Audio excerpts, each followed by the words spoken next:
Hello, Dave from the Doctor Who Show here. In this episode, we're going to give you, the listeners, another instalment in our Alternate Galaxies series, where we look at different shows that maybe fans of Doctor Who have come across and enjoy, or maybe would like to learn more about. Now, this is going to be a slightly different episode because it isn't just myself from the Doctor Who Show, and Rob actually isn't part of this, but we have got guests from other Australian Doctor Who podcasts joining us, in particular Nathan and James from Flight Through Entirety and Steven from New to Who.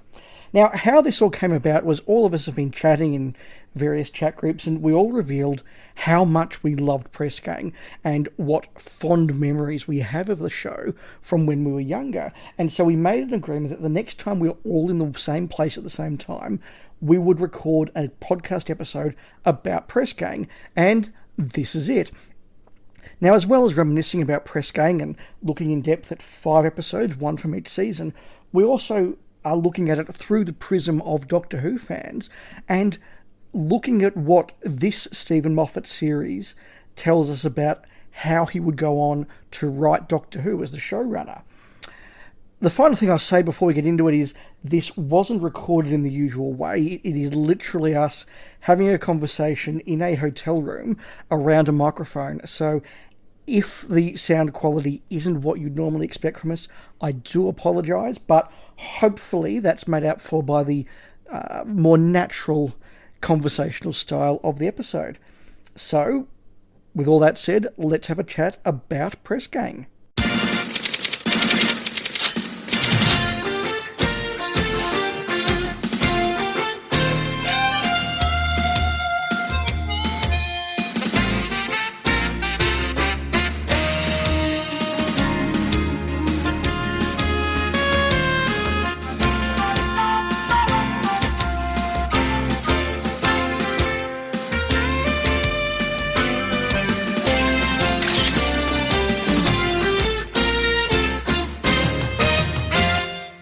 Hello and welcome to the new to Flight Through the Doctor Who Show special on Press Gang. I'm Dave. I'm Steven. I'm Nathan. And I'm James. And we are here to talk about the television show Press Gang. I could give you a convoluted technical reason, but it's basically because we want to. So for those who aren't aware, Press Gang was a television show made in the UK, but broadcast here. It went for 43 episodes across 5 series from 1989 to 1993. Now, James, this was originally your idea to talk about this. So I'll throw to you first. Why are we talking about Press Gang? I just love this show. I've loved it since I was a child. I think it's where I fell in love with Steven Moffat's writing, before I knew it was Steven Moffat's writing. And I think it's still some of his best work. What about you guys? Well, for me, it's part of that ABC afternoon televisual landscape, I guess. So coming home from school and throwing your bags down in the hall and just being able to sit there and watch any manner of things that, you know, invariably were intelligent and aimed at kids, but didn't treat kids like they were, well, stupid, essentially. And Press Gang is definitely one of those types of shows, as is Doctor Who, as is The Goodies, as is a whole bunch of other stuff that was on at that time slot on the ABC. We're talking sort of like early 90s, late 80s even. It's something that's actually missing from a lot of kids' TV. Like, programs aimed at children are much lower. Safer? Yeah, much safer, much more dumbed down. Not all of them. I wonder if that's true, if we would know that, you know. Well, yeah, okay. I mean, maybe I don't know that now, but when I went to the ABC shop for like 10 years, yeah, there was certainly a sort of like downward spiral of like the complexity of the plots that I noticed, because it was constantly on the TV in the shop. Yeah. I mean, that's my opinion. Obviously, I'm a grumpy old man. So I think there might be something in that, James, though, because the only other show that I can think of from the 90s that was on in that time slot that sort of matched it for cleverness was Daria. And apart from that, there wasn't anything as clever, I guess, as Press Gang. I don't know, because I was thinking about this before. So for our listeners outside of Australia, Press Gang was broadcast on the afternoon show, which was, I think magazine show is too generous. It was basically just a covering format for What's the closest young adult What's the TV. closest non-Australian no idea. Yeah, no, but it's like having Joyce Grenfell introduce the next TV program. You know, Yeah. ask, you know, It was a very... Except she's a blonde surfie who ended up on... And it was filling that gap sort of between genuine like children's TV and the family viewing. So at 6 o'clock, Goodies or Doctor Who repeats or Yes Minister or Kingdom Appearances would come on. But from 5 to 6, they had all these sort of young adult shows. And it was stuff like You Can't Do That on Television, Degrassi Junior High, Mysterious Cities of Gold, The Ghosts of Motley Hall got a repeat. Have you watched the new series of Mysterious Cities of Gold from a few years ago? I have, it's wonderful. But you look at something like You Can't Do That on Television or even Degrassi Junior High back in the day. Degrassi, yeah. They actually were also pretty full on in the stuff that they talked about. Yeah, you're right. In fact, I think Degrassi and Press Gang probably superficially look quite similar. You know, it's a young adult thing where there are issues and stuff, and I guess the difference... Except one is British and one's Canadian. Well, also I think that one is really funny. I mean, the other one's Degrassi. The other one's Degrassi. I mean, Steven Moffat is... goes straight from here to write several sitcoms. Yeah. And, this is the first thing he ever wrote. He's like 25 when he starts writing it. He's writing it in his late 20s. And I believe he's still a teacher on Lee, or his dad's a teacher or something. So his father was a headmaster and he himself had been a teacher. Right. And it explains some of his sort of obsessions with teaching, including that whole kind of long-running plot in Series 8 of Doctor Who, where we move back to the school. It's something he knows. Yeah, and his next thing will be Chalk, which is a sitcom, set in a school, which I've never seen, and then he moves on to... I don't have it on Plex. That'll be why I haven't seen it. And then he moves on to sort of sex comedies with, like, Joking Apart, and then Coupling, which is his most famous thing. And puts it all together and creates Riversong.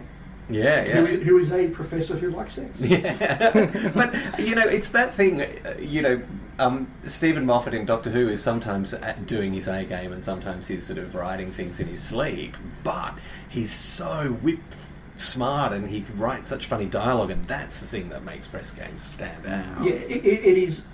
On the first viewing, like my memory going right back is just how clever it was and how funny it was. When I went back and watched it as an adult for the first time when the DVDs came out, I noticed the tones underneath it, which I think is something we're all going to be talking about with the episodes we've picked. But yeah, watching him is really interesting, and we're obviously going to be having a very heavy Doctor Who slant on this because we do Doctor Who podcast. And there was a heavy Doctor Who slant in it anyway. Well, that's right, and we'll talk about that as well. And from my point of view, when I talk about Moffat, I once sort of as an exercise wrote down my 12 favourite new series episodes and my 12 least favourite new series episodes, and Moffat had written half of both lists, which I think sums him up perfectly. Not that they were bad, they just were like, this has just missed the mark for me. Yeah. And that's, I think, what happens here sometimes as well. There are ones you go, what he's doing is really clever and really well done, but wow, he's missed the mark on this one. Yeah. Or at least he's not writing to me. Well, yeah, exactly. And certainly something with the character of Linda that I think we'll be drawing out across the conversation as well is there are times when she's brilliantly written, and there are times when she's actually, I would say, quite problematic in the way that she's written. Yeah, and we should mention, of course, that that's Julia Sawala, who is now still quite famous, and we know synonymous. Absolutely fabulous, and so on. And she is extraordinary, and I think that seeing her in that show is probably what hooked me. That was before... Yeah, it was definitely before Absolutely Fabulous that I saw I think Absolutely Fabulous starts in 92. 93 on there is an overlap BBC, I between think. these, Yeah. And then there's Dexter Fletcher, who's acting in this was so good he wanted to become a director. Well, in fact, a lot of people... And appear in a Kylie Minogue video. Yeah, okay. Yeah, he's looking a bit rough these days, but... aren't we all? But some of, quite a few people have gone on to act. Gabrielle Anwar, Scent of a Woman with Al Pacino. Yeah. Lucy Benjamin still acts. Lee Ross, who was famously disappeared mid-episode in Curse of the Black Spot. Even the guy who plays the photographer in the one series, Charlie Creed Miles. Yeah, he's got a huge career. Right. Yeah. I actually found Maloki Christie on Twitter. Is he still pretty? No, he is. He looks the same. He shaves his head, but he looks pretty much the same. And he's a producer, so a lot of his stuff was about TV and sound production. He's got less Twitter followers than me, I thought I should mention. But he does seem very nice, and people occasionally interact with him about Press Gang, which is kind of sweet. Yeah. Well, let's dive in then. So what we've decided to do is we're going to discuss 5 episodes, one from each series, and each of us will be taking lead for one of those, and there's another one which is just a group pick for reasons that will become obvious when we get to it. So I'm actually going to kick us off here with an episode from Series 1 called Monday, Tuesday, which is the 11th episode of the show and first went out on the 3rd of April 1989. Now, I picked this for a couple of reasons. One, I think it's a very good piece of television and the writing stands up really well. Number 2 is I think it's possibly the first example ever of a proto-timey-wimey writing from Moffat, in that it actually goes through and the events of Monday are discussed about via a conversation happening on Tuesday, and it swaps between the two of them. It's very in media res. It really is. It's constantly flipping backwards and forwards. It is, which for 1989 children's TV was not common at all. Yeah. Plus, it also, I think, is a very good place to introduce Linda. So, the one-sentence summary is that a young student wants to get on the writing team of the Junior Gazette and decides to blackmail his way on there by essentially alerting the principal and the local newspapers that they are news team are doing some dodgy stuff to try and get out of school to work on the paper, and how the team deal with that. Look, I really enjoy this. It's one of the top 2 or 3 episodes of the show for me.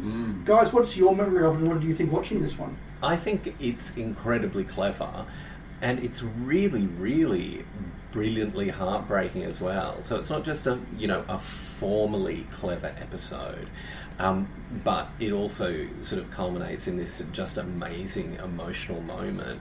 And in fact, part of the thing that it's about is about telling the events. They all gather on Tuesday to tell the events of Monday, and it's that telling as much as the events themselves that causes Linda to realise that she's done something really terrible, and she sort of storms off in the middle of it.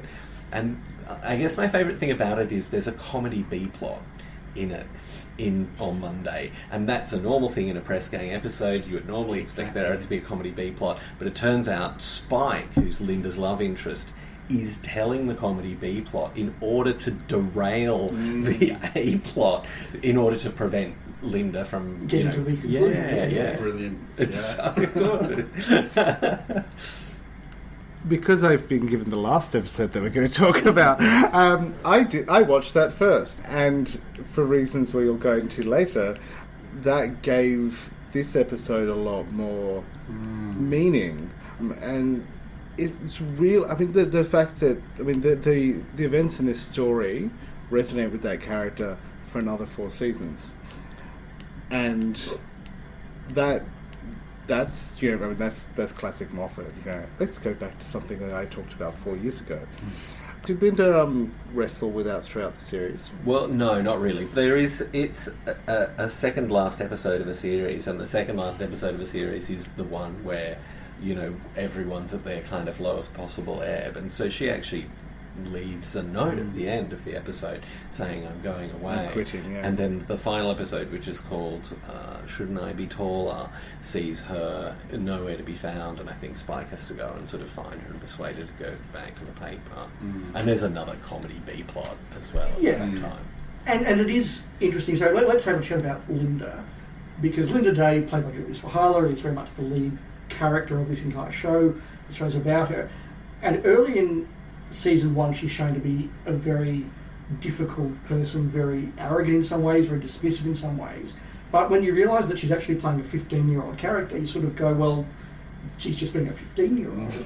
And then she deals with what happens in this. So look, we can probably give spoilers for something that's about 30 years old. But watch the episode first. If you have no idea what we're talking about, Pause it, then come back. So welcome back. So look, the fact that Linda is the last person to talk to a boy who commits suicide is something that's very confronting for her. And let's face it, she wasn't pleasant to him, but she was, in my view, unpleasant in the way that teenagers are unpleasant. They're unsympathetic. I think she was also completely reasonable she could have been much harsher in the way she responded to him. He's trying to blackmail her. And all she says is, I want you to think about what sort of person you are, because right now you're not nice to know. And there's a lot of attempts by, so it's a junior version of a newspaper, and there's an editor, Matt, who's in charge of both papers, and he's a kind of father figure, I guess. We never see Linda's father. No. Sort of. There's a sort of joke about it in one episode, but he's a kind of father figure, and he assures her and explains to her that it isn't her fault, that she needs to be nicer to people, but she can't blame herself for his suicide. And I think that's also flagged by Moffat in the writing of the line of the character as well, where he says there won't be a Tuesday. And he says that twice. He says it obviously just before committing the act, but actually before that in the office on the Monday, when they're first talking about the writing that he's it's very meta. It's very meta though. Yeah. Like it's that they'd already cancelled Tuesday, but then Tuesday was cancelled because he killed himself. And then he's referring to himself dying as well as... So I think he's actually made his mind up actually before those events, that he's at an all-time low based on the things that are happening. And the owner of the newspaper says to Linda, look, it wasn't because of you, and in fact there's stuff that was happening in his own life. So it's, in a way it sort of deals with that issue of teenage suicide and whatever else. And if you look at the way the character's portrayed, I think very, very well. David Jeffries, the character. That's right, yeah. He's incredibly troubled all the way through it. Yeah. And as a kid, I don't think you necessarily get that. But watching him as an adult, you totally appreciate this is a kid who is... It's quite a subtle... It's quite a subtle acting job from that actor. And this is the thing: is that because he's a child actor not getting the depth of it, or is it because he's actually? I like to think it's like the kids in Stand By Me. The producer just yelled at them for half an hour. It's just really sad on set. Sparkle! With Linda, I mean, a lot of the show is about what sort of person she is, and is she a monster? Because, it's the tail end of the 80s, and she is often, sort of power dressing, and one of the regular characters, Colin, is a very sort of 80s, and also a very sort of kind of... He's a young Arthur Daly, he is very Thatcherite in his spivvy. And so so there is all of that stuff there, and she's like super driven and super ambitious and incredibly intelligent, and kind of a bit mean to people. One of the things I noticed watching this all the way through is how often people threaten to kill one another.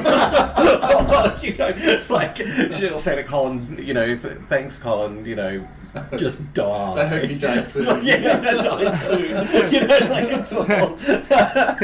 Die soon, Colin. It's like, I don't think you'd do that now. But, I'm not sure that's...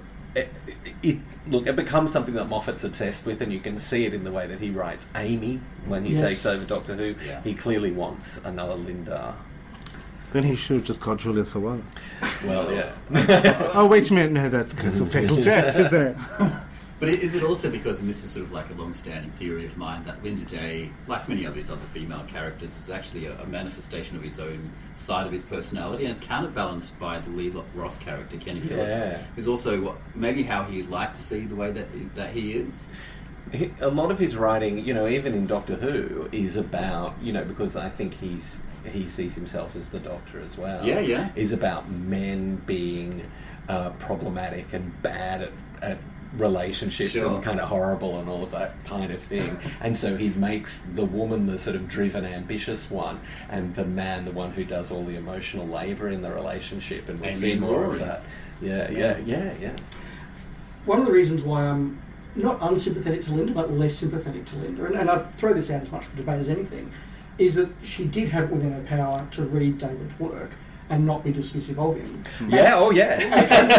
And let's not forget, she's angry at him for blackmailing them because there is something to blackmail them about. Yeah. They have been forging homework, they have been forging absence notes. So she is guilty before the blackmail. She's guilty before the blackmail. And she's seen doing stuff like that later, like tearing up people's work and telling them that they're on window duty for the next week. And, someone says, well, you didn't read it. And she's, yes, but my windows need cleaning. She's dismissive and horrible. And as the series goes on, sometimes she'll let us into that thinking where she says, well, I know the second draft will be better, so might as well just get there first. Yeah. Which is interesting. But yeah, like she is at times at fault, which means that guest actor David Collins, well, I should say recurring character David Collins, who plays Headmaster Winters, gets to have a few nice lecturing moments. Yeah. Which reminds us that this is actually a drama about school kids. Yeah. Which in some episodes you kind of would be forgiven for forgetting. When do they leave school? So into season 3, I think it is. Yeah. So series 2 ends with them deciding that they're going to continue running the paper after leaving school. Oh, that's right. And there's a big kind of huge cliffhanger at the end of series 2, and so those first 2 series are all shot on film. They're all shot on location. There's a lot of school stuff. There's some great school characters, and eventually I think we missed that a little bit in the later series. Yeah, you might be right. Yeah. So that's all I've got to say. But just to sum up, this is still an incredibly impactful moment. And that line where you hear the bang, and somebody says, "Oh, what was that?" and Spike says, "Oh, he must have bagged a rat." That's brilliant, but horrible. Yeah. And as you said, Steve, lines like where he's they're saying goodbye to David having lectured him, and he says, "That's right, I forgot that isn't going to be a Tuesday." Yeah. And that's a chilling line when you know what's coming. Exactly. Yeah. And that's the thing. I'd forgotten that this episode was the one in which he kills himself. So when I watched the season finale, and we'll get to that. Yeah. I was it gave it a lot more weight.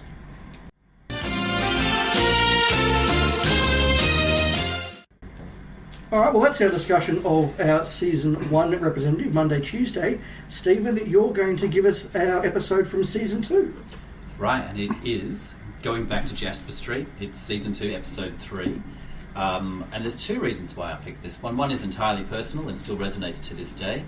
And the second is the fact that it is, I think, one of the best scripted stories out of all of the 5 seasons. I might deal with the sort of technical aspects first before delving into the personal. Nathan, you've mentioned before that there's an A plot and a B plot in this, and I think that's sort of classic of all of the press gang run. The A plot is actually really simple but incredibly touching, and the B plot is just a comedy and a farce between Colin and Spike's characters and a poor girl called Lucy Grogan, which doesn't really go anywhere, and it's a little bit horrible as well. But that seems to be sort of like the way in which press gang's sort of structured. The A plot, and I think I might just go into spoilers because it is, as you say, a 30-year-old show. It's essentially the story of really a lifelong friendship between Linda and Kenny, and it flashes back to 10 years prior to where they are in the modern setting, to when they were kids, and Linda running off a couple of streets away, turns out, to an old lady's house, Mrs. Williams, where having been lost, she's sort of taken in and taken care of, and Kenny, as ever, reliable and wonderful and protective of Linda, shows up at the door and fetches her back. And it's just a sort of beautiful meditation on their friendship, but also, I guess, on the artifact that sort of comes from this, which is this wood carving, and that sort of kicks off the reminiscence of that, and the going back to Jasper Street as well. We sort of said that it was timey-wimey, and again, Steven Moffat sort of does this right from the start. We saw it in Monday, Tuesday, we see it again here. There's this beautiful sort of interplay and a lovely mise-en-scene where the young Linda's walking down the street, dragging a stick along a fence, and then you sort of zoom in, I think it's on the stick or something like that, or on the feet, and then it zooms back out, and it's the grown-up Linda as well. Yeah. And that's just a sort of lovely sort of playing with the passage of time and memory and all of that kind of stuff, which is just beautiful in this. And that relationship between Linda and Kenny is really what gets me. And there's that incredible scene, and again, the sort of flashing back between the young kid actors and Julia Sawalha and Lee Ross. And, you can see Kenny coming down the road following Linda. And it is just so heartbreakingly beautiful. That was the moment where I cried. Yeah. Because, what happens is the story of 6-year-old Linda going missing progresses as Linda remembers the story. That's happening. right. She doesn't initially remember the story, and we get to see it as she gets to remember it. Yeah. And there's one bit where Kenny turns up at the door to find her, and it's his birthday, and so he's dressed in a plastic knight's thing. He's With got the feather on the but helmet. because he's her white knight. That's he right. comes to save her, and so he's in an armour and a little plastic sword, and he's so cute. And she goes, "You're following me. You always follow me." Yeah. And Julia Sawalha remembers this and smiles and looks back. And Over her he's shoulder. following her Yeah. again It to is- make sure she's okay. And that's just a gorgeous sort of meditation on their friendship. Well, she actually, I think, remembers it. As she's walking down the road. Yeah. As she's walking down the road, Yeah. stops, Yeah. then looks over her Yeah. shoulder, and then sees him, and And then smiles. smiles. Yeah. So it's kind of like, yeah, it's just, beautiful. I mean, It it's, is. yeah. And the reason why that means so much to me, sort of to bring it onto a personal level, is that's my relationship with my sister. She's my best friend, and we live in different cities, and we always sort of, keeping in touch with one another. But there's no doubt that you do anything for that person who is your best friend in all the world, and I'll always follow. Lee Ross doesn't come back after series. Yeah. Series 2. Well, no, he's in series 3. Oh, shit. But he's not in series 4 and 5, which I think are shot together at the end. I just couldn't buy that he would leave her, Yeah. because he's an adult, the family moves to Australia or whatever. Yeah. But that Jasper Street thing, just their relationship, just the way that he's there to save her. And usually he's there to save her from being horrible. Remember, it's his birthday. Little tiny Linda comes downstairs with a present, and he says, "It's my birthday," and she says, "No, it isn't." And she doesn't. She hides the present. She buries it in the back garden. Then She buries found in it the like garden. 5 years later. That's right. But the very last line of it is him saying, "It's my birthday," and she says, "No, it isn't," because she's horrible to him all the time, and he's just so spectacularly supportive of her, and you can see it. It's one of those things too. You kind of think a writer discovers something about their characters as they're writing and once they see them on screen and stuff. There's a very season 2 episode in the sense that Moffat has seen how Lee and Julia interact and can now write an episode about what their relationship's like. It's beautiful. So I have a confession about this episode. When I watched it for this podcast, that's only the second time I've watched it as an adult. Oh. The first time being when I bought the DVD. And the reason for that is I have memories of this being an incredibly creepy episode. Oh. And I don't know exactly why, but the way that it's shot and the way the music's done, I was kind of waiting for Mrs. Williams to do something bad. Yeah, I was... Knife them.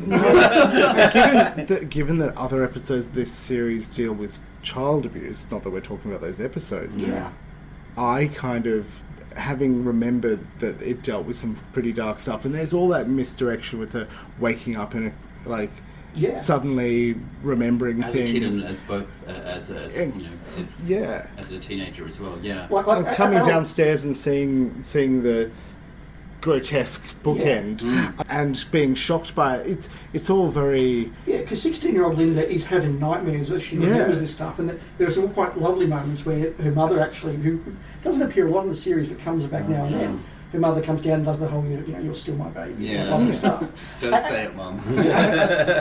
But there is this whole tone underneath that, as a kid, is all I remembered, which is this dark tone that actually doesn't... And it's misdirection. Yeah, it is misdirection. And you're expecting it to be some sort of traumatic experience, and then it turns out that she was lost. This lovely old lady looked after her. But I didn't remember the ending. I just remembered being scared. And her sense of guilt. Yeah, because she never went back to Jasper Street to visit. And then she goes back, and then she comes to the front door. Yeah. And she's like, they're like, you don't know us. You when we were 6 years old. I got lost, and you were really nice to me. And she's like, I don't expect you to remember me. And she's like, you better come in. It's like Jasper. She calls herself Jasper. I don't think it's called Jasper Street. I think No, it's not really. Is it? It's not. No, because she says calls that herself Jasper. She says a doll's called Jasper. She's clearly learnt the word. Well, because when the three kids are bullying her saying, you don't even know where you are. Which street are you Which street? on? She says, oh, it's Jasper Street. Which is just a complete bluff. But that's how she's remembered it, yes. I think too that this episode does directly address the "is Linda a monster?" question, because everyone wants to let Linda off the hook book for making this promise as a 6-year-old and not keeping it. But she says, no, actually, this is really typical of me. This is what I'm like, like, I think there's even a line where she says, sometimes I think I might not be a very nice person. And that's a kind of wonderful understatement after. And particularly watching 6-year-old Linda and Kenny, you sit there and go, this isn't teenage angst, this isn't adult comedy, this is just her being a jerk. Saying to this wonderful guy who'll do anything for her, no, it's not your birthday and I'm going to hide your present, for no other reason than just because she can. But do you think that's because we're watching it through adult eyes and we expect better of characters? Children behave like that all the time.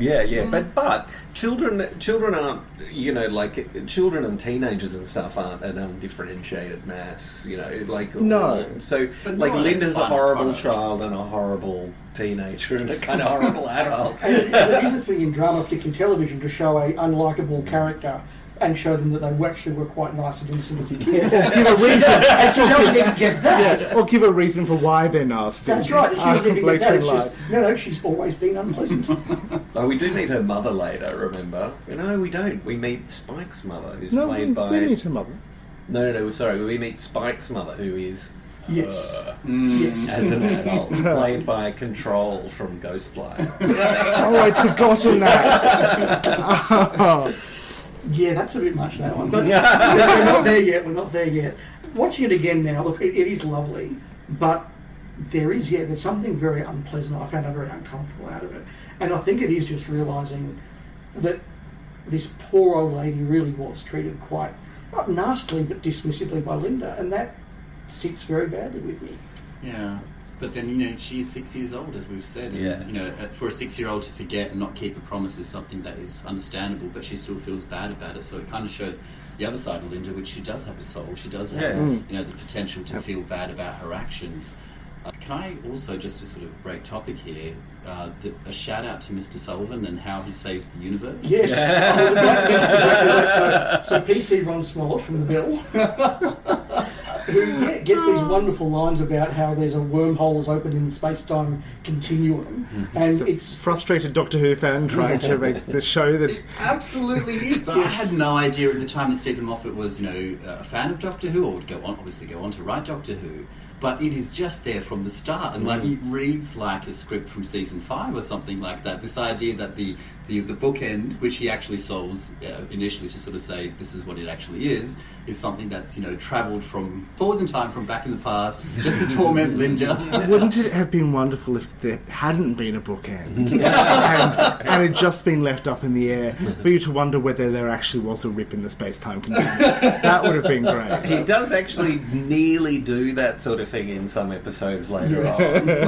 He's very strange. Mr. Sullivan is another one of those father figures. He's the deputy principal, I think, in Linda's English teacher. Yes. And the one who links the senior gazette up with the school to form the junior gazette.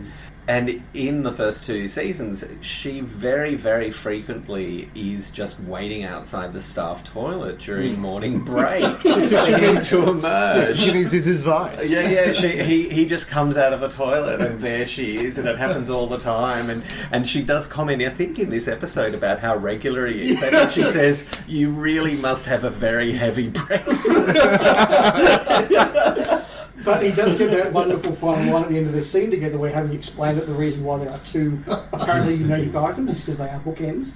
And then she says, well, can you tell me how to find this person? Yes. Well, what do you want from me? I just say the universe.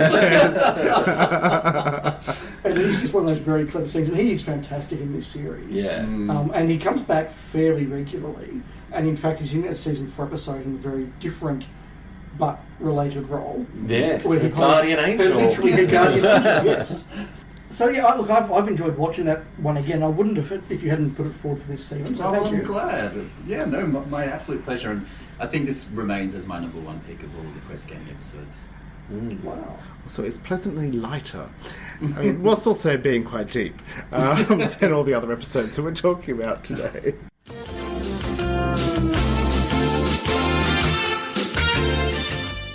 Speaking of episodes that are less than pleasant, Nathan, you're going to take us through our pick for Series 3. So, Series 3, they've suddenly left school and they're running the paper commercially, and We've not on location anymore. We've got a set that looks like the previous location. We're cut down to 6 episodes instead of 12 and 13. So the scale is much smaller. And he devotes 2 of those episodes to a big event episode. So it's called The Last Word Part 1, Last Word Part 2. And I want to look at Part 2. And what we learn at the beginning of Part 1 from news reporters is that there's been a gun siege at the Junior Gazette, and one of the main characters has been shot and killed. Yes. And then we see a wreath and all that. Yeah. We get this sort of guy turns up in a clown mask with a gun at the Junior Gazette offices, and it's intercut with all of these news reports about the death of someone. And so it's made very clear that someone's going to die. And in the first episode, the only person that we see alive is Fraz. So we don't know who it is that's died, who of the major characters has died. And the first episode, in an absolute, such a Moffat-y moment, has everyone except for the main characters is let go from the gun siege. And so usually that set is full of like 20 people going back and forth. There's always lots of extras, some of whom you get to know their names and stuff like that. But it's usually a very busy room. But all of those extras, just in case you thought he might cheat by having someone that we didn't know about be killed, they all get released by the gunman. And so the episode ends with just our main characters there confronting the gunman. And episode 2 doesn't use the reporters as a framing device. It actually opens at the person's funeral, and so we know that someone has died.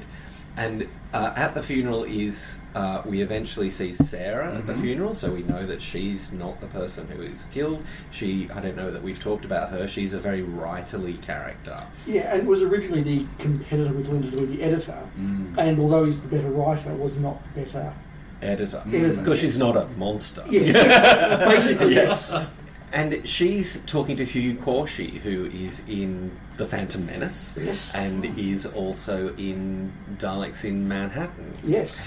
And he's the policeman who's investigated the thing, and he's going to give the eulogy at the funeral. And we don't see any of our characters. We keep cutting back to the funeral. Sarah gives the detective inspector a handwritten, like a typed account of what's gone on in the siege, and he reads it, and that creates the flashbacks that we see. And for me, this is the third story. Like we've discussed 3 episodes, and I think it's telling that the 3 ones that we've discussed have this sort of strange narrative thing where Moffat uses flashbacks and tells parallel stories and does it really skillfully in different ways, and he's super careful. So we only see people at the funeral once it's been established that they have been let go by the gunman. And of course they're kind of drip fed back into the present day. Colin is actually shot by the gunman, but it's a minor wound, and he gets taken out. Once he's taken out, we see him at the funeral, and we don't know who's alive. And of course, the last 2 left are Spike and Linda, and it's called The Last Word because they've been fighting, and each of them has to have the last word in all of their conversations. And what ends up happening is that Spike persuades the gunman to let Linda go. Linda tries to persuade the gunman to let Spike go. Spike is left behind. Linda leaves, and then we see her at the funeral. Yes. And the only possible person left that we haven't seen is Spike. And Linda's super distressed at the funeral. They're singing a hymn. She's trying to find the hymn in the hymn book. And she's clearly super upset. And then a hand reaches in and helps her to find the hymn. And it's Spike. Yes. And what is so good about it, is the clever way that the flashback and the main story interact.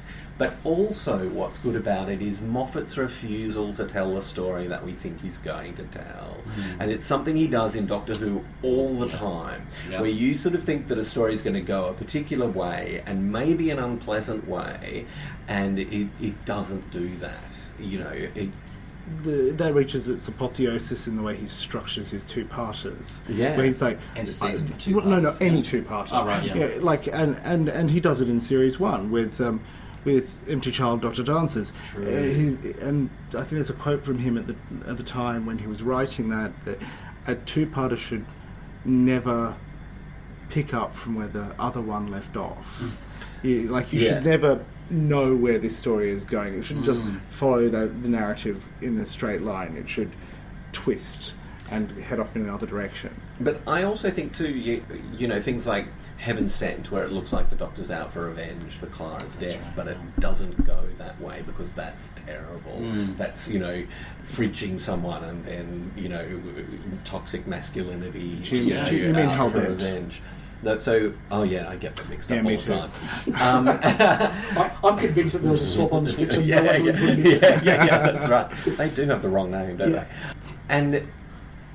And so what he does here is the gunman turns out to be just a really screwed up kid called Donald, played by Christian Anholt, the very, very pretty Captain Perkins or whatever from Curse of Fenric. Yes. One of my earliest childhood he's the one that Sophie Aldred flirts badly with, isn't he? No. He's the one that smashes up the radio. That's right. Sorry. He had very deep memories. He's very sweet. And he's screwed up and he's having a terrible time, and Linda all the way through promises that if he puts the gun down and just leaves them, she won't let anyone know. I made you a promise. Yeah. And it's so, like, it's not just that she's trying to save them, though obviously there's that, but there's a whole heap of sympathy for him. You know, like, he's not just some dumb gunman. He's not just a villain. No one in Press Gang is ever just an out-and-out villain.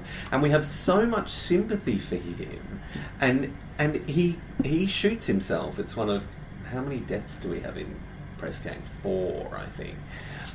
Would you count... I can think of at least 4. Did you count the last episode? Well, including... I'll tell you about that, because I spoke to Moffat about that. And he said, casually dropping a name. But... So they save him, you know, like, what happens is it's Donald's funeral, but no one has been told that he lost it and went in and threatened people with a gun. And so they're burying him as a hero who saved the other people. It's so beautiful and so humane. But there's that great bit where Sarah gives the detective, the inspector, like a note with an explanation of what actually happened. And then says, but do you want to be the person who, you know, this poor stuffed up kid, he, you know, just made a mistake and he killed himself. Who would benefit from knowing? Who would benefit from that? Like, you destroy his family, you know, what's the point of this? And the last scene is the inspector deciding to do the humane thing and not and not out him as the gunman. He gets up seconds after he learns what really happens and says, "Today we come to, you know, pay our respects to a hero." It's beautiful. So I've got so much I need to say about all of that. The first point I think is really important to make, though, is I think that for the general population, this is the most memorable episode of Press Gang. If you're talking to people basically of any of our ages and you say, "Oh, you talk about shows you used to watch as a kid into our Press Gang," they'll say, "Yes, that one with the guy with the clown mask." Like, this is the image that stands in everybody's memory. Might be right, and it is a phenomenal image of just that. I mean, it's the Stephen King thing, you know, the scary clown. It's something that Doctor Who would do 2 years earlier in Greatest Show of Galaxies. But it is a really effective image. And you're right, it is incredible that underneath that is this boy who basically got a bit of a temper because the Junior Gazette wrote an article that said that anybody who wants to use a gun is basically a psychopathic killer and will need to ban guns, noting this is before Columbine, before Port Arthur, before Dunblane in the UK, when gun ownership was much easier and simpler and a thing. And so he goes in just to sort of show them that, no, I really am a man, and things get out of control. The police are called when Linda specifically says not to, and that escalates the situation to a point where he can't get out. That's Colin's fault. And so you get all of these sort of things going on, and he is shown to be such a small person, or such a not small and nasty, but small in just a big world, like a small kid in a big world. Drowning. Drowning. He's confused, he's conflicted. He probably actually wasn't just trying to make a point. He was actually hurt by them saying this. It wasn't just going, "Hey, look, I'm a real man." It was, I'm a gun owner.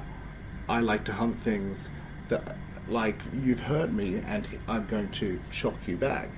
He never had any intention to actually kill anyone. He does say that. He says, people. "I just wanted to scare you." Yeah, and then it gets out of his control. But there are wonderful moments of escalation as well, like the point where they're saying, look, you clearly think you can get yourself out of this because you haven't shown us your face, so we can't identify you. And then you just see the mask on the desk. And says, like it falls into shot. We don't shot, see him take it off. It's wonderful. And he says that line, "I really don't think I'm getting out of this." You sort of go, okay, this is now going on another level. Colin coming back in and getting wounded takes it to another level. And you get all of those moments. It's not in this one, it's in part one, but the moment where Kenny tries to go, Spike sets the alarm clock to distract him, and then Kenny tries to go from him, but can't quite reach him before he can get the gun pointing at Kenny. And Kenny stops, and the way Lee Ross plays it is this moment of genuine terror, if this guy pulls the trigger now, that's it. He's astonishingly good in this episode. Yes. So there's a whole lot of good stuff in there. Can we talk about Linda and Spike? Because it's called The Last Word, as you said, Nathan. It's all about them having this thing, you've always got to have the last word. And you didn't mention in your summary, the reason why the gunman keeps Spike and not Linda is because he wants to hurt Linda now, because she's been nasty to him all through the last two episodes. And he realises the best way to hurt her is not to kill her, but to kill Spike. And to me, this is sort of the high point of that Linda-Spike relationship. And it never quite works from here on in, because having gone here, you either now consummate that or you don't. And the will they, won't they, I think, just never quite works again from this point on. What do you guys feel about all that? I think, television is always more interesting when you don't know whether they will or they won't. Yeah. So in that regard, there's definitely sort of like a dramatic climax or high point at the end of those three series that comes with this moment, and I don't doubt that. I still think that antagonism though, that sort of exists between them maintains all the way throughout the 5 seasons as well. So it's kind of like Moffat wanting his cake and having it too, in some ways. But I think you're right. I mean, there's a number of things that mean that, in the last two seasons, things don't quite feel the same way. Not just between Linda and Spike, but I think just in general. And I think, Nathan, you've mentioned that as well. But I still think that they're still so watchable. They're still so likeable. You want to see how this story plays out. And so even in the last they're still incredibly well written in the last 2 seasons. Yeah. There are still returns in the last 2 seasons. Yeah. I just think they're diminishing returns from this you're point probably on. right, yeah. I mean, I think he deliberately changes the status quo. So for the first season and a half, Spike is chasing Linda. Then they get together, but it doesn't work out. And they break up, and that's kind of heartbreaking, and then they have a sort of détente, and they're sort of on good terms at the end, but he leaves because she won't tell him that she loves him. And then when he comes back from America in series 3, she's pursuing him and he's not interested. And so he turns it around. And then I think by series 5, they just abandon the whole thing and they're just together. Yeah. And by then they're young adults. And I mean, it's fairly strongly indicated that they are having sex, I think. There are definitely references about him being in her bedroom. Like there are lines that against the kids would never notice, but as now that you go, that wasn't just a reference to her being in her bedroom. That was a reference to her being in her bedroom. He's a running thing in series 3, which The Last Word is from, is that she's stolen his passport so that he can't leave England, and he says to her, "Sooner or later, I'll make you give it to me," and she says back to him, "Oh yes, I will. Yes," and so so there is a little bit of that, and that's a little bit more adult. And I think series 5, I think we'll talk, sort of starts becoming a sex comedy, and so the two of them are together for he starts writing sex comedy and doesn't stop for the next 20 years. We also see a recurring character in this, Billy Homer. My views of Billy Homer have changed up and down, and back and forth over the years. So Billy Homer is a kid who's introduced in late season 1. In episode 6 or 7. So he's a young lad who has been paralysed from the... Well, it says from the neck down, he can clearly move his arms at some point. So he operates his computer with his mouth. It's a little inconsistent. Yeah, Yeah. but the actor is himself. Yeah. He's tetraplegic. Is Right. the word that he uses. Right. So he's paralysed. And so he's a character that, through a very long, convoluted episode, becomes a writer for the Junior Gazette, and he wants to do it via the newly discovered internet. But Linda won't let him. She insists he has to actually come to and become a part of the team, and that's all very nice. And they do lots of jokes with this character about him, or self-knowing jokes with him. For example, there's that episode where someone leaves him at home and says, "How's paralysis?" And he says, "Oh, she's resting." And you go down and see the little dog bed with paralysis in the dog's called paralysis. And as a kid, I thought it was hilarious. In my 20s, I thought it was really quite offensive and discolourful. And now I kind of think it's good on some days and bad on others. Yeah. It's a really interesting character. And he does, in this one, sort of just become the voice of God in some ways, and that we need someone to have some information or do something for the plot. I know Billy Homer can do that. I think it depends whether that character owns that humour. Yeah. Did those jokes actually come from the actor, or did they come from Moffat? If they came from Moffat, it's problematic. If they came from the actor, I accept it a little more. But it is still, it's a fine line to tread. It's another attempt at inclusion and diversity, which I think is very good. And I'm glad it's there, even if it's not perfect, for that reason. Yeah, I think, there's a way of doing diversity where you kind of overlook the real difficulties that people in minority groups face. And I think that this generally does a pretty good job. He's smart and stuff, and he has things to contribute and things. I think it's a slightly awkward performance from a child actor too, which kind of doesn't help. Yeah. I think, Dave, you, Dan and I, when we did the 10th Planet on You to Who, mentioned in a 60s kind of way, they tried to get like international sort of representation on that. Yes. And it looks in a very 60s way to modern day audiences. In the same way an Italian guy. Go get me some minority characters. Exactly. Doesn't he have a Mario moustache, that guy? Oh, yeah, and he's constantly talking about women and stuff. Like, he's just an absolute stereotype. But, 10th Planet has his brother's black name's astronaut Luigi. too. It does. So, and again, there's good points and there's bad points, clumsy points and well-made points in the one. This is the 1980s equivalent almost in some regards. We have representations of a largely unrepresented minority group. I keep saying representation is reality. It's important to have these characters on screen, and sometimes it's clumsy, sometimes it's well done, but at least it's there. But at least it's there, right? And it presages away, or at least sort of breaks ice ahead of it, so that later on we have increasing representation of minority groups. So, but you're right. There are instances where it's like that's too close to the bone, and there's instances where it's like good on them for doing that, for trying that. Exactly. Because the one thing is that there's one person in the main cast who's black, Fraz, who is an idiot. And I think Moffat has said in an interview how kind of disappointed or appalled he was that when he learned of the casting that yes, we've got a black person, oh my god, they're playing Fraz. Right. Yeah. I think that he does a good job with a terrible, stupid character. Though. He imbues that character with honour and but that character is really honourable. I mean, is that written that way, or is that the actor bringing that to the writing part? changes because you watch Fraser in the first 2 or 3 episodes. He's actually quite an unpleasant.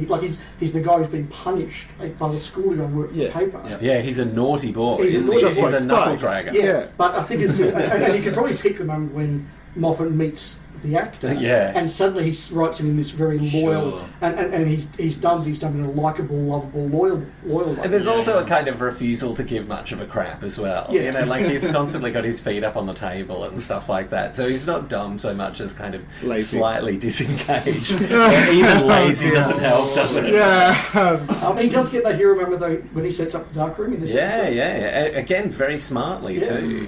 Yeah. And some of his lines, although they are a sign of unintelligence by the character, they're very clever. Or a lack of education, or engagement with education over actual intelligence, I think. That's a good way to put it. Can I ask you all the question, after the camera is turned off, in the press gang universe, what do you think actually happens next? Does the inspector rip up the letter and never think about it? does he go back to the police station and say, look, Yeah. we've solved this crime, but we can't tell anybody about it? Because I remember, even as a kid, I remember watching that, thinking it was amazing and brilliant and all the rest of it, but going, what does this guy do? Like, you have an unsolved murder, and you go back, Donald Cooper's parents spend the rest of their lives going, we don't know who shot our boy, and this guy does. Like, it's wonderful. Find a cold case. Well, it's wonderful, but the loose ends, you just can't see them staying that loose forever. It's I just think that he punts that. Because there is a moment where the inspector calls into the station, doesn't he? Because he's got to the bit in the story where Donald takes off his mask and says who he is, and he's about to call, and then Sarah's narrative says, don't do anything you would regret, wait till you've read the entire thing. So I just think that that's one question that we're not meant to ask. It's fridge logic. This is also the press gang universe, in the same way that we have the Whoniverse. It's not our universe. These problems disappear. But I did think that Sarah giving the inspector the information at the funeral is the equivalent of proposing to someone in public, knowing that they can't make the wrong decision. Oh no, I think she absolutely says that. Yeah. And it's wonderful that he finishes reading her account. Just like he's got the account in one hand, he's got his eulogy in the other hand, and he has to get up and walk over to the pulpit and give the eulogy. And he even says to her, "You picked a great time to tell me." And she says, "Timing is important." I think she says that twice. Yeah. Before and after. Yeah. The note, I think of that as an antecedent to the whole Diary of River Song.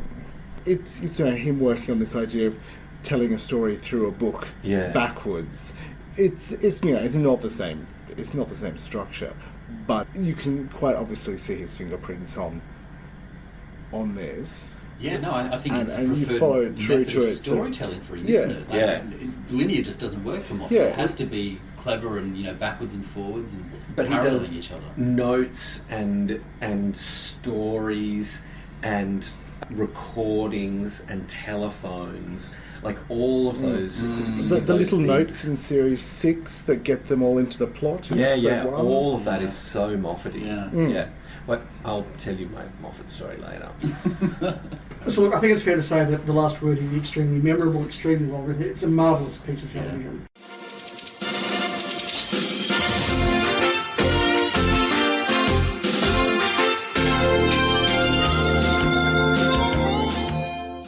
We will now move on to our representative episode from season 4, which is Unexpected, which was the second episode of season 4. It's the 33rd overall. We're now to January 1992 with this one. Now, this is the one that I think when we started planning this podcast, we sort of said collectively, this has to be in there. Because this is Moffat's self-hating Doctor Who fan writing an episode. And isn't Unexpected spelt without the E? Yes.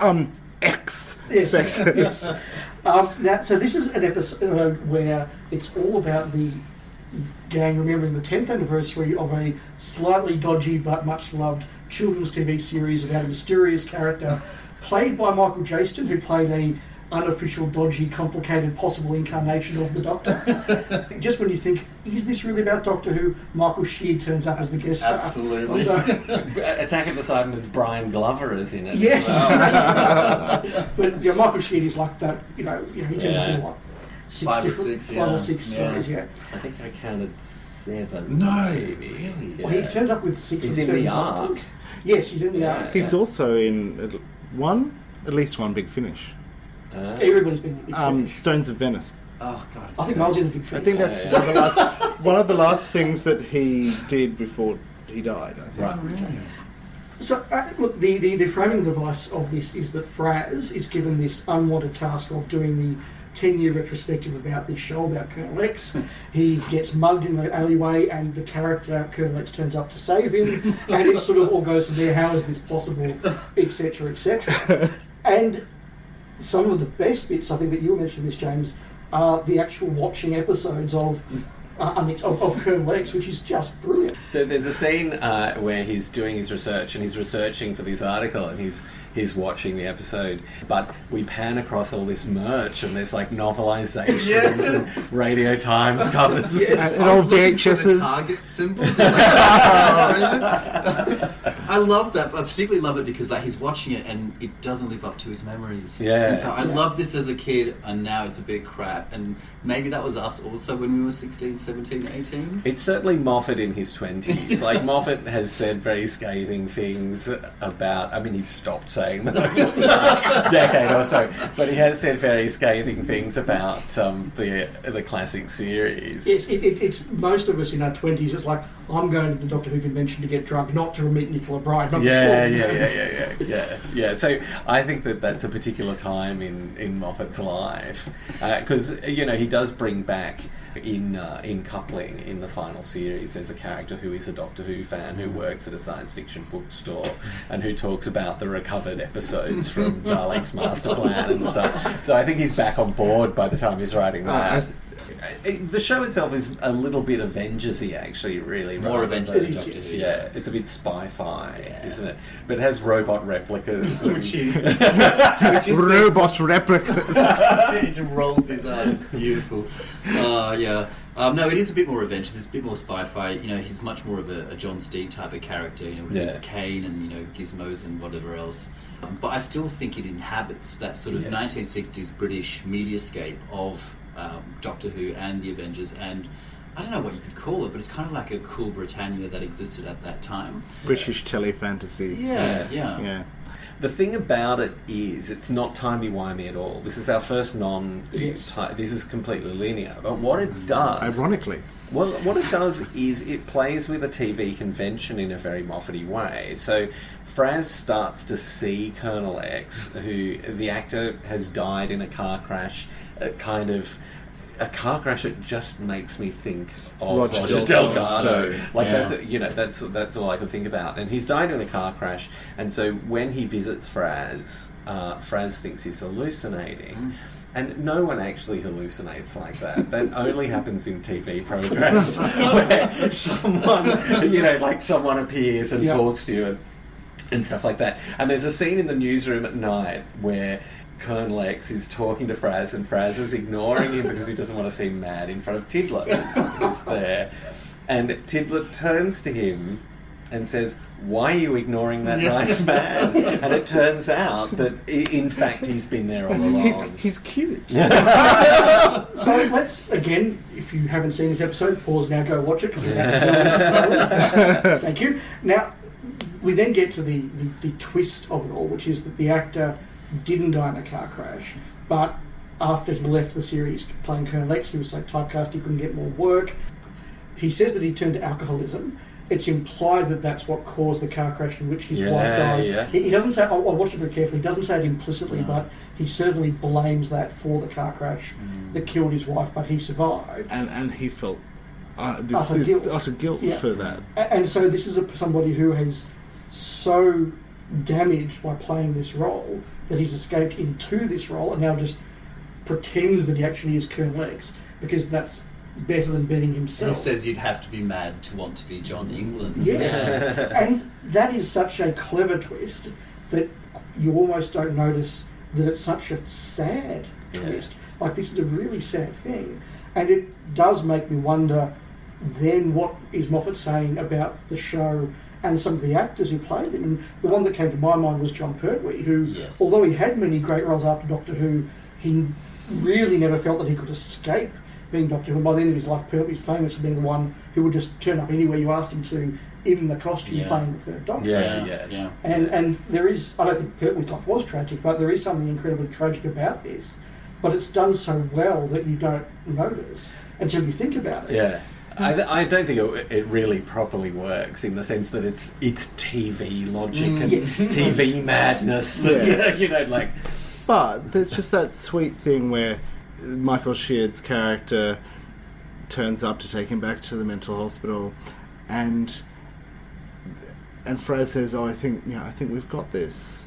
And give us a couple of hours. Give us a couple more hours." And then Linda sits down and has a romantic dinner with him. So there's been a B plot. There's been a B plot where Spike has bet Linda that she can't get a date because this is after they've broken up. If she can get a date, he'll cook because he's cooked in the newsroom. He's cooked in the newsroom in a previous episode, and he can good teenage cook. And indeed, just to give it that press gang depression thing, we learn that Spike's a really good cook because his father is negligent. Yeah. And his mother's gone. Yeah. When he was a kid, that's what he thought her name was. Yeah, I'm leaving. That's right. You think this is a nice quirk. Oh, he's interested in cooking. No, he had to learn to cook. Yeah. Sorry, keep going. So there's a candlelit dinner. She has no date, and then when Michael Jaston turns up and isn't a hallucination, she invites him to dinner. He's absolutely charming and just wonderfully lovely. And the final shot, which is just so annoyingly Moffat-y as well, is he's talked before about having a flamethrower in his ring, and so someone has blown out the candles. I think they've blown out the candles on the table because they think the date's not going to happen. So the final shot is him getting his ring and relighting all of the candles on the table with the flamethrower in his ring, which just makes us think, well, maybe he is Colonel Alex really after all. Yeah, it's also really clever because the A and the B plot come together at the end there. And this is another feature of Moffat's writing, I think. Separate strands that don't seem to be connected often do come together in the most elaborate and sort of baroque ways at the end of the plots. So I really appreciated that too. But again, goes back to Spike and Linda. Neither of these will give ground to the other. But, I found a date. You now have to serve dinner. Well, it's another thing too, where there's a moment where Linda kind of thinks, actually, the reason I can't get a date is I'm not a very nice person, she says that, and no one likes me, and no one wants to be in the room with me. And then when Michael Jaston agrees to have dinner with her, she's so elated at beating Spike in the bed that she completely forgets any of that growth at all. And it keeps that down the road for another episode. But this is where that quote to Colin comes from. Die soon, Colin. Because she convinced Colin to go on a date with her, and then he faked being kidnapped by terrorists. and had paid someone to shout in the background. It would have been great if the next episode he'd actually been kidnapped and was somewhere in Saudi Arabia. I think there's an extra line about him offering to send one of his fingers to the 7 fingers as proof. Like, everyone's so desperate not to go on a date with Linda. We need to mention specifically Michael Jaston's performance here because it is one of the most wonderful, subtle, gentle performances. Yeah. He was good as the Valier, but this is such a totally different performance. Yeah. And he does it really well, but his casting can't be coincidental. Given his role as the Valier. Absolutely. It must be incredibly deliberate. He's got such a sparkle in his eye. He's so charming. He's so likeable, isn't he? That little half smile all the time. He sounds like he's savouring every line as well. I think that's a very Michael Jaston kind of way of delivering things. But it's also that old-fashioned kind of theatrical way of acting on TV too. Yeah. Yeah, which made him so brilliant as the Valier. Yeah. And even the bit where he starts talking about his background and why he's doing this and who he used to be in his mind, that stare into the middle distance that he does of just sort of confronting something. You can feel him confronting it in his mind. It's really incredibly done. Yeah. And then he very happily retreats back into being Colonel X. And I think we're supposed to think that's okay. That's the other thing. And in TV, we always have to confront the terrible things that we've done and that have happened to us. Try and fix them. And maybe not confronting them might be okay if that's what makes you happier. There's nothing he can do about his wife's death or his role in it. And so he just escapes from it. And the Michael Sheard character as well plays against that TV trope where he's not the belligerent, difficult, technocratic official that says you must get back to the mental home. Yeah. He just wants this guy to be safe and looked after. Yeah. And if him being happy and having a couple of hours in the press gang room helps him, well, that's okay. We can have you which is much more believable as a mental health professional. Absolutely, like, mental health professionals are really poorly portrayed in a lot of media. Absolutely, They're Nurse Ratched, aren't they? Yeah. And this is sort of wonderful. And like, again, the fact that Michael Sheard is playing this character as 2 scenes, but they've got Michael Sheard because it's basically Doctor Who. Yeah. So, it's really quite wonderful. All right, well, we've all enjoyed that one, and look, I do recommend if you haven't seen any of Press Gang, do check out at least Unexpected. And the upcoming Big Finish spin-off as well. Over 3 boxes, price $19.99.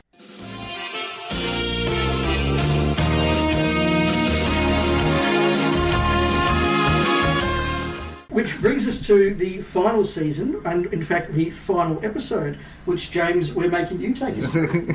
Yes, I didn't get a choice. I was forced at gunpoint. We asked you 14 times to pick one, and you didn't, so we allocated you one. Yes, no, I didn't get to pick this episode, and that was because I'm easy. But a lot of people believe this is not actually that strong an episode. I actually really enjoyed it, and maybe that's because as I say, I haven't watched Press Gang since probably when I used to work at the ABC shop back in my early to mid 20s, and I had forgotten how dark the show could get. Mm-hmm. I mean, there were the standout episodes that we all remember, but I had forgotten how dark it could get. And this episode is just unremittingly sort of bleak, and there are moments of humour. It's Steven Moffat, so he'll still find humour even when someone is trapped in a burning office, confronting their mortality. The recurring gags with a football game, for example. Yeah. And look, there's so much humour there, and also they've got this character who you haven't seen since season 1, and that's big. That's a big risk to take, expecting the audience to remember a character that you haven't seen for 4 years and hasn't really been referenced that often. Yeah. So again, this is the moment to go away and watch the episode. Yeah. Thank you. So it's David Jefford who comes back, who we referred to in Monday, Tuesday. We're flashing back to season 1 to David Jefford, the character who Linda blames herself for the suicide of.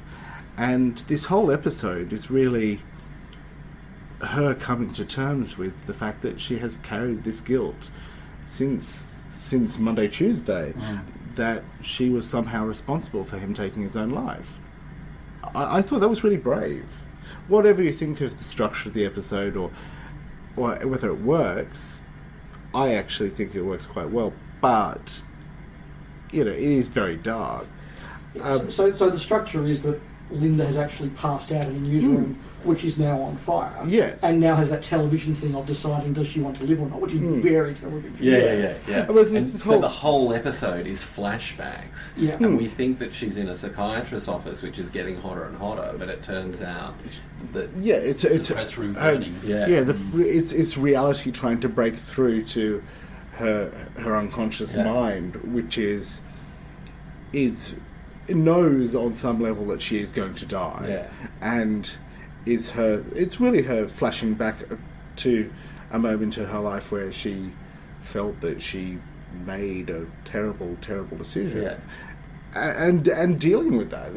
It comes out of that with her deciding, spoiler alert, that she doesn't want to die, and that she wasn't responsible for David's death.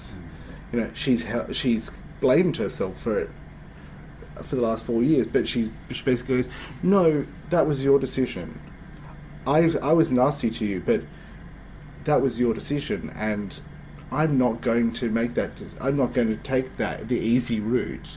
And she wakes up, and then the episode basically finishes with her seemingly, trapped in a burning building, not going to survive, and then you cut to Spike in tears because he doesn't think she escaped from the burning building. He's told by the authorities no one could have got out. And then you end up with this wonderful scene where he's not sure whether he's asleep or awake, and that's and she appears covered in ash, and you're like, is he asleep? Is he awake?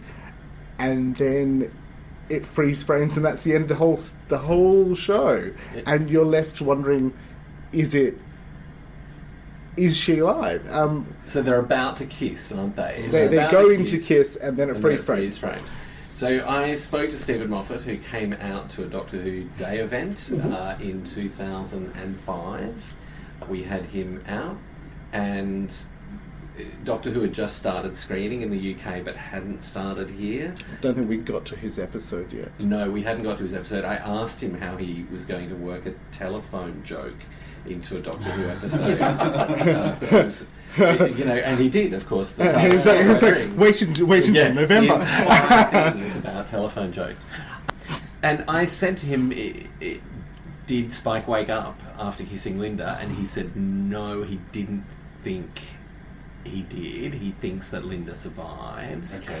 And I think the reason is that Linda says things in that scene that only Linda can Only real Linda So the knows. contract of 12,000 years with Colin would be one of those things? Yeah, she mentions stuff. She talks about things that we saw happen to her that Spike doesn't know about. Right, yep. And I think there is that dialogue, and so he thinks. And of course, there's no answer to that, is there? Because there isn't an after the kiss, because we never get that far. Had it been renewed, To me, it's like Blake 7. Had they done a Series 5, then half of them would have survived. They didn't do a Series 5, so they're all dead. yeah.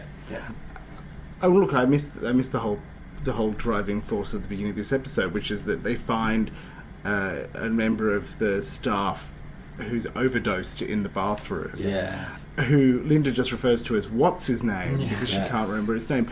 But Spike knows Spike knows It's him. called Gary, I think. Yeah, Gary. I'm pretty sure it's Gary. He does actually appear, I think, in the background in series 4 and 5. And I think I spotted him watching TV with them in Bad News. So I think he is in the background. And I think that there's a big clump of electrical like power boards and stuff all plugged into one power point, which eventually sparks and sets the thing on fire. And that's clearly visible all the way through those two scenes. Oh, yes. It's just lamp shading, really. I think it's, just they steal a phone line in Series 1 from their parent paper. They run a phone line. And across Angela the thing. Bruce's character finds it and she's like, I don't know about this. Okay, yeah. So I think that's all sort of set up. I just don't know. This is one of the ones where he doesn't really know what he wants to do, and he leans too heavily into the Plot clever device. framing device. So if I could have a crack at the thematics of this episode. Yeah. You said at the start of the podcast, Nathan, that this is a story about whether or not Linda is a monster. Yeah. Now, in television, and particularly in Doctor Who, if something's a monster, it is correct to kill it at the end of the episode. So if Linda is a monster, then at some point before the series ends, she has to die. And so this is all about asking that question, is she a monster or is she not? And not resolving it. Yeah. And that further just takes me into the perception I had when I went back for the first time as an adult watching Press Game, when the DVDs came out, and I watched each series as I got them on DVD. And the first couple of seasons, Linda is incredibly unpleasant, but in a teenage sort of way. Then Spike humanises her and makes her more of a real person. Sure. She starts to show actual sympathy and humour and characters for others, and they break off. But in Series 5, she's absolutely nasty. I just found her almost unpleasant, unwatchable in Series 5. Just an unpleasant adult person. And therefore to have this at the end, you start to go, well, maybe, when she's with Spike, she's just about a human being, but without him, she is a monster. So yes, it is actually called There Are Crocodiles. And it starts with the most trite story about not putting your head in crocodile mouths, which, as you said, Nathan, it felt to me like a guy who writes a lot of very clever stuff suddenly going, you know what, I've got nothing, don't put your head in the crocodile's mouth. Yeah, that's a lesson. I think that there's something. I think when you say that Linda's a horrible person in Series 5, I think that there's something happening with how the writing is being done. And I think when it's children and there's a school and we're in a real location, there's a hyper-reality, obviously. You wouldn't get, kind of Professor X otherwise. Sorry, that's not true because he's not in that bit. There is a hyper-reality to it, but it's still sort of a bit grounded. But by the final series, he's aching to write sex comedy. He's no longer writing real people, I think. And I think that everyone gets much bigger. Everyone does what they need to do in order for the plot to work. The previous episode, which I think is called Food, Love and Insecurity, or the episode 2 before, Linda is sort of jealous and weird and silly in a way that she never was earlier on. And I think that I think that the Linda is a monster thing no longer becomes a coherent question, because I think she stopped being a character. And there's a lot of the sex comedy in the last 2 seasons that I like, that I think is genuinely very funny, but I do think that the characterisation of all of the leads suffers. And I think the loss of Kenny as well unmoors her character too. That's another thing that takes the level of humanity away from her. Yeah. I agree with that. I don't think it's problematic, particularly in the way in which the series pays off and finishes. In this episode, there are crocodiles. I think what you have is a real-ish redemption of the character. So she's, as you say, James, she's carried this guilt since series 1, and this is the point at which I guess she is able to absolve herself in that sort of very purgatorial fire kind of way, of the burning down of the press room. And she's able to come to terms with that. To what extent? Well, it isn't an entire redemption of the character. She isn't saintly in the same way that, Scrooge is at the end of Christmas Carol. That's not the point here. Instead, she says she cares, but not very much. Yeah. You're an incidental character in my story. It's sad that you're dead, but not that sad. Because you're an incidental character in my story. Yeah, but I think, in the context of season 5, then yes, because she is no longer that sort of character that's mortal or particularly realistic, I think it pays off. I think it also speaks a lot to the way in which Steven Moffat continues to write endings and continues to sort of play with ambiguity as a real aspect or facet of his writing. I think I like it. I think it's clever. I think the ability to hold conflicting thoughts at once in a mind is shows a level of intelligence. I think Moffat continues to show that in his writing as well. Is there a monster under the sheet in Listen? The answer is yes and no. Was the Doctor shot on the shores of Lake Silencio? The answer is yes and no. Why is that the case? Well, I think it's that ambiguity, that ambivalence makes for far more interesting sort of areas for play and thinking and discussion. And a whole series of adventures from Big Finish. Well, that too. But Moffat, that you otherwise wouldn't get. We have this way, particularly science fiction fans, of thinking that all of the stories take place in a coherent world, and that they're not merely narratives. L. Sandifer talks about gossip about imaginary people, and the first 2 series of Press Gang work that way. You can see how the school year works. You can see it all kind of fits together in a very nice way. I think he completely abandons that here, and in life, things really do happen. But in narratives, the narrative ends. Nothing happens after that. The detective inspector doesn't go back to the police station and change his story, because that's outside the narrative, and that's all we have. And so he wants to play with narrative, and all of these formal games that we've seen in all of these episodes with the flashbacks and the parallel storytelling is his obsession with stories. And his Doctor Who breaks. There's no way you can understand the Doctor's life as a single coherent story after the end of series 5, and that's what he likes to do. This is a story, and he's playing with storytelling. So we're now starting to move away from that episode into a broader discussion, which is where we want to go before we shortly wrap up. To do that, I want to frame a question in this particular way. We've spoken about how there's an ambiguous ending to this episode. Does Linda survive or not? I can remember watching that as about a 13-year-old and finding it extra distressing, because if you know she's alive, that's fine. You don't have to worry about the character you like dying. If you know she's dead, you can mourn the character that you liked. But not knowing as a 13-year-old was a concept that just was phenomenally distressing, left me really, really cold. Right. And I struggled to go back and watch it again when I bought the DVDs, knowing what was coming.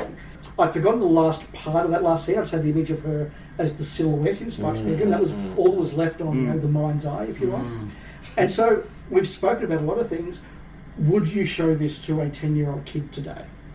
That's a really difficult question to answer, because I think you can't remove it from the context.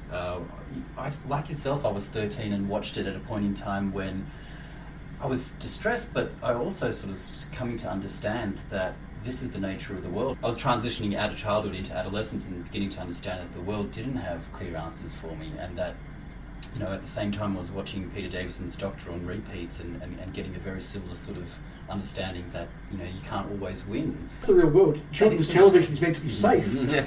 I don't know if it is. Watching Doctor Who, I was terrified as a kid. Watching the Press Gang, I was questions, all of these things that we've been talking about. Maybe that's a good thing.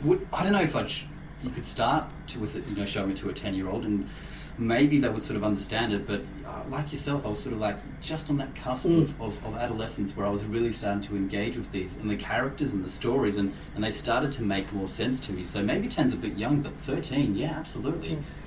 I think that this, your comment about children's television is supposed to be safe, I think that's only something that's become the truth with mainstream children's television in the last 20 years.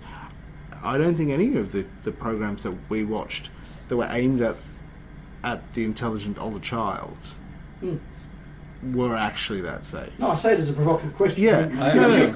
Children from the Stones is something you wouldn't do today, for example. You couldn't make it today. And the sort of things that we've seen in this wouldn't even happen in Doctor Who now. So we have, the gunman in The Last Word pulling a gun and shooting Colin, and Colin falling down. Yeah, and you actually see would never blood do as that. well. You have talk about suicide, including a detailed description of how David kills himself by putting the shotgun in his mouth. That would never, ever happen. The first two-parter is all about the legacy of a child who overdosed on glue sniffing and jumped off the top of the building. Yeah. There's another two-parter which is all about a child abuse. Yeah. Well, see, I think that you could probably do that. I don't think those are the things. I think there's a lot of gun violence. Okay. I think that's the gun violence that you couldn't have now.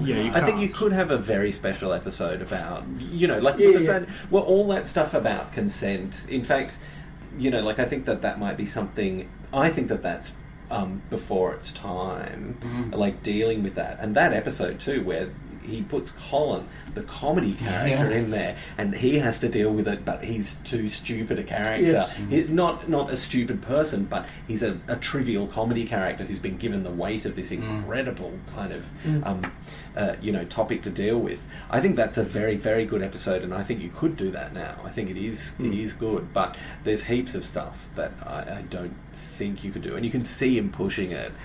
By the same token, there's some of the stuff where we talked about them being very cagey about sex. I think they're probably slightly less cagey about now. Yeah. Well, I think you would have more diverse thing. There's no hint of anyone being, gay or queer or anything like that in it, and you would definitely have that now. Yeah. I think. I think you'd also get it would now it would be less innuendously about it being sex, and it would be more that these characters just were more engaged with their sexuality, and it would be more about romance. Sure. It would be. I think there would be a more nuanced dimension to that. We need to move towards the end of this. Why should anybody who hasn't seen Press Gang before watch this show? It's just brilliantly written. It's just brilliantly written. Really well written. And I think, you've got Julia Sawalha and Lee Ross, who are pretty good performances. There's a Gabrielle Anwar in Series 2 is also very good. There are a couple of good performances. There's a lot of really ropey ones. There's a lot of child actors. Yeah, Dexter Fletcher is not as bad as his reputation suggests. Yes, he's not as bad as I remember. When he gets really good written, when he gets really well written and really dramatic stuff, he actually is very good. I think he's good. I think, Moffat has expressed regret that he saddled him with that terrible accent, which is pretty bad. It is pretty terrible. But He's the Perpigillion Brown. He is. But it's so well written. It's so good and so funny. It's still some of the best stuff that Moffat has ever written. Yeah. And he's also a case of Spock, the Doctor Who actor, all the way through. Yeah. It's so incredibly moving. Often Moffat's Doctor Who left me cold, but there are really, really moving, humane, lovely bits in it, I think. I think another reason is, particularly if you are a fan of Steven Moffat's Doctor Who, being able to go back and trace some of those influences and running themes and ways in which he plays with narrative structure in particular. All of that's there. And you said he was 25 when he started writing this. I'm going to say this again. I genuinely believe, in the same way that Russell T Davies is, that we've had a televisual giant, like a true immortal of television, write for Doctor Who, and it starts here. Yeah. Well, that seems like a good note to finish on. I hope that you've all enjoyed listening to us reminisce about Press Gang. I'm sure we've all enjoyed chatting about it, and we will chat again, I'm sure, about other things. But until then, I've been Dave. I've been Stephen. I've been Nathan. And I've been James. Goodbye. Thank you very much. That was great. You've been listening to Alternate Galaxies, the podcast where Rob and Dave from the Doctor Who show take a look at other great sci-fi and fantasy that we think Doctor Who fans might like. You can reach us at hello@thedwshow.net, on Twitter @thedwshow, or on Facebook /thedwshow. Alternate Galaxies is an irregular podcast, so stay tuned to the Doctor Who show and other programs on our feed to know when the next episode's coming. Our theme music is called Wretched Destroyer and is by Kevin MacLeod. Find him at incompetech.com. Well, that's it for this episode. We hope you enjoyed the show, and we'll talk to you again soon. Bye-bye!